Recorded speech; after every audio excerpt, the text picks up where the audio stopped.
Bareskrim Polri menaikkan status kasus dugaan penyebaran berita bohong alias hoaks soal pernyataan ex-Wamenkumham RI, Denny Indrayana terkait putusan sistem pemilu dari penyelidikan ke penyidikan. Kabareskrim Polri Komjen Agus Andrianto mengatakan saat ini penanganan kasus tersebut masih berproses Bareskrim Polri.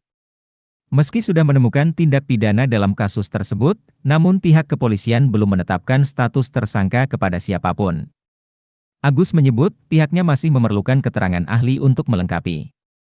Lebih lanjut, Agus sudah memerintahkan Dirtipid Siber Bareskrim Polri Brigjen Adi Vivit Agustiadi Bahtiar dan Dirtipidum Bareskrim Polri Brigjen Juhandani Raharjo Puro untuk segera menuntaskan perkara ini.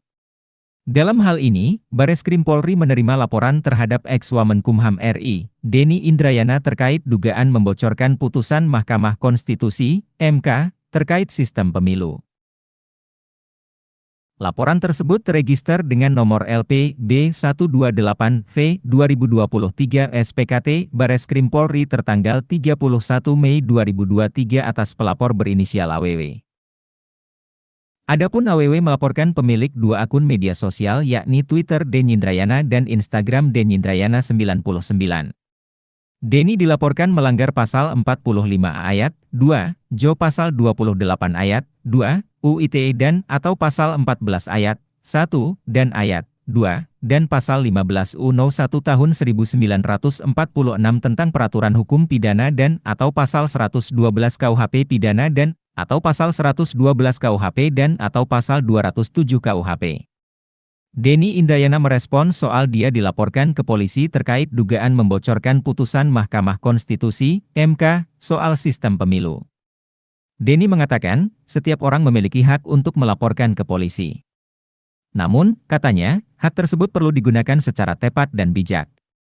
Ia menyebut, pembicaraan terkait topik politik jelang pemilu, sangat rentan dengan kriminalisasi kepada lawan politik.